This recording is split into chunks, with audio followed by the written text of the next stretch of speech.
So this video will show you how to true, or in other words, how to straighten the wheels on a bicycle. So as you can see, as I turn the front rim of this bicycle, the rim is not very true. You can see that the rim keeps jumping back and forth between the two brake pads on either side. And that's not good because it means that, well, it is slowing you down. Every time it brushes against the brake pad, it slows you down a little bit. You can see the wheel actually just stopped itself because of that friction. So it's going to wear out your brake pads a lot faster, and it's also going to mean you're not going to have very efficient stopping. You'll put your brakes on, and it will be one side it'll be gripping a lot on, and then it'll turn around a little bit, and then maybe it'll get loose for a second again, and it's not a very efficient way of braking. And when those you have the option, of course, of loosening the cable on the brakes so that the brake pads are further away, so it's not going to rub on either side. But you're not going to be able to have as much leverage on your handle when you squeeze it to stop. So this video will show you how to correct the problem with the rim so it'll be a lot more straight, and it should fix all of those problems. So fixing this problem is actually relatively simple. You really only need one tool to do it, and it's one of these spoke wrenches here. And so what you're going to do to correct the problem is you're going to vary the tension on these spokes to adjust the position of the rim, relative to the center. So you're going to try and get it as centered as you can by tightening and loosening these spokes.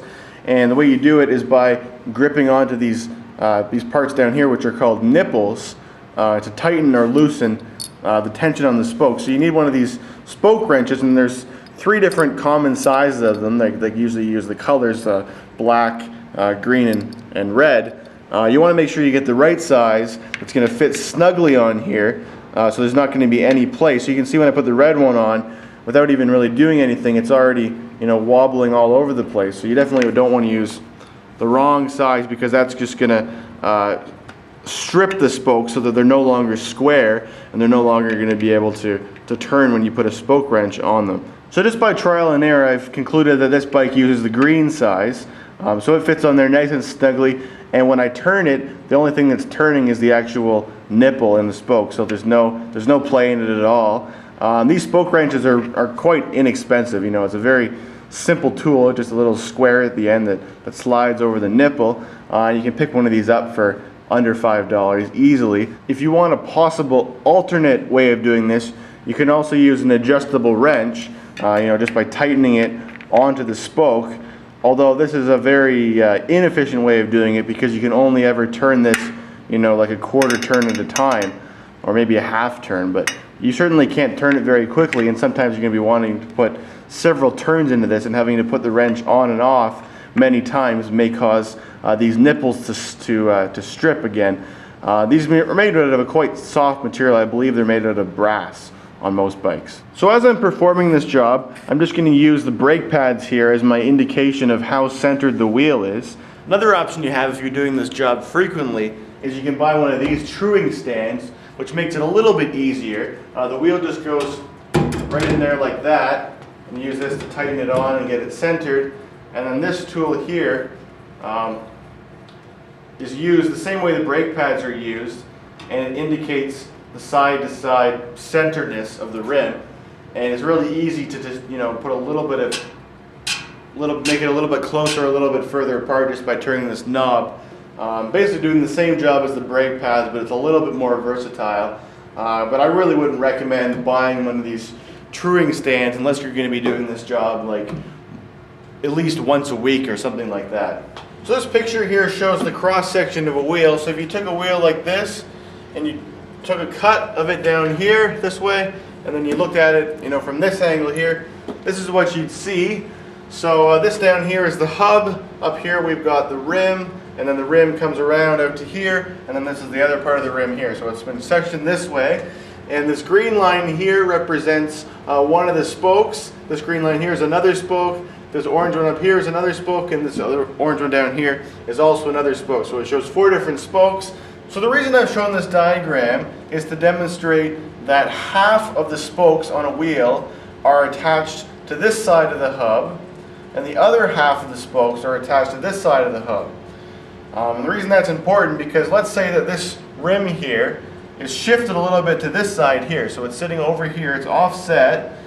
You want to move it back to where the blue lines are here. The way you do it is by loosening this green spoke here and tightening this orange one here. So by tightening it, you're pulling it over and getting it back in line with where it needs to be. And this brown part down here represents the nipple, which is basically the nut on the end of the spoke, which when you tighten it, it's going to tighten the spoke that you want to tighten.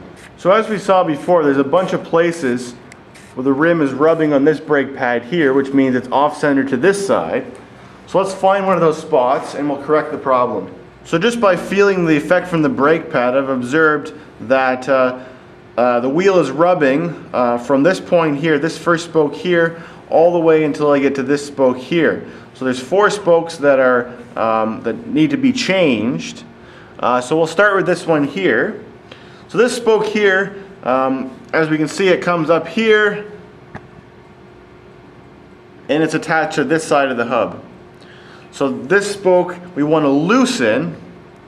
By loosening this spoke, it's going to want to make the wheel go this direction and away from this brake pad that it's rubbing on. So let's start by doing a half turn of loosening this one, and then this next one here, they alternate. So this one here is attached to the hub on the other side. So over here, so that spoke we want to tighten so it'll be tending to go that way. So let's start by doing the loosening on this one. So as I said, we're going to do a half turn of that. So just put your spoke wrench on there. Now when we're doing this job, we sometimes get a little bit confused about what's clockwise and what's counterclockwise, or what's tightening and what's loosening. It's a little bit confusing because sometimes the wheel's upside down and you don't realize which part of it you're turning, and you just get a little bit confused about which way is tightening, which way is loosening. So the easiest way to do it so you're not going to make a mistake is just to use the right hand rule, which is what I use for everything that has a right-handed thread. So the way it works is you just take your right hand, and what we want to do is we want to loosen this spoke, which means that this nipple down here needs to get further away from this hub up here, right? So we want to loosen it. So we want it to go down. You point your thumb in the direction that you want it to go, and then your fingers show which way you turn to loosen. So we want to turn this counterclockwise as you're viewing it from above. So right there is one half turn. You can already see the wheels, much freer. We want to do the same, the opposite to the other side here. So we want to tighten this one half turn and make it move over towards that direction there. So we want to tighten it, which means we want the nipple to go closer to the hub. We want the nipple to go up, which means we rotate in this direction here. So counterclockwise from above, like that. And then we'll just do the next one. So just the next one again, it's a loosened one because it's on the opposite side. So we just put the spoke wrench on there, like that. And again, we want to loosen it, so make the spoke longer, so going down and rotating this direction. There's half turn. And then our fourth one here, again, we want to tighten it. So just put the spoke wrench on and then tighten. So now you can see that section there is pretty well centered between the 2 brake pads. So I just want to point out that there's a reason why I did that last step the way I did it. I made a point of making sure that I chose an even number of spokes, so I chose 4. And I also made a point of putting in and taking them out the same amount of turns out of each spoke. So I chose half a turn in to one, half a turn out of the other, half a turn into another, half a turn out of the other. And on average, it all averages out to being a net change of 0. And the reason you want to do that is because you want to make sure that your wheel stays a circle. You don't, if you were to just say, okay, well, I'm just going to tighten over here, I'm not going to loosen anything, then this whole section would move over here, and you'd end up having a wheel which wasn't very circular anymore, and you'd be coming around the road basically with driving like with an egg on your front. So you just kind of be going, up and down because your wheel's not round anymore. So when you're doing that, you want to make sure that for every half turn or quarter turn or whatever turn you put into a spoke, that you take that same amount of turn out of the spoke next to it, on average, basically. So to continue truing the wheel, all you got to do is just keep going around the wheel, looking for sections where the brake pads are rubbing. Every time there's a section, just repeat the steps that I gave before, tightening one side, loosening the other side. You know, find the duration of how far the place is running. Sometimes it's only 2 spokes. Sometimes it's a big section where there's like 6 spokes or 8 spokes or something like that. And depending on how bad it is. Once you get to a point where it's not rubbing on either brake pad, but you can still see that it is, you know, moving back and forth a fair bit, you're going to probably want to tighten up your brakes and put them a little closer. So just tighten up the cable on the brakes, and then they move a little bit closer, and then you can be more precise about getting the wheel as true as you want it to be. So I'm just going to keep going with this wheel here, and I'll show what it looks like when it's done. This is a fairly time-consuming task. You want to be very careful when you're doing it though. You don't want to try and rush through it, because the last thing you want to do is to be doing tightening or loosening the wrong spoke, because then you're just making it even worse than it was originally. And you know, your wheels, you probably get frustrated and you're not going to want to use this wheel anymore because it's going to be really untrue and maybe not round. So I spent about 15 minutes going around and tightening and loosening spokes, and I've got it so that it's quite straight now, quite true, as you can see. So it hardly moves at all, you know, from side to side anymore. It's like a huge improvement from where it was when I started today. You know, it's not perfect. If you got a brand new wheel, you know, it would be a little bit better than this, but really, it's as true as it really needs to be. You know, I could sit here for another hour and just, you know, tightening, you know, a little quarter turn or 1/8 of a turn or 1/16 of a turn of spokes, you know, trying to get it to be like perfectly true. But really there's no huge advantage in that. The way it is right now is really as true as it needs to be, in my opinion.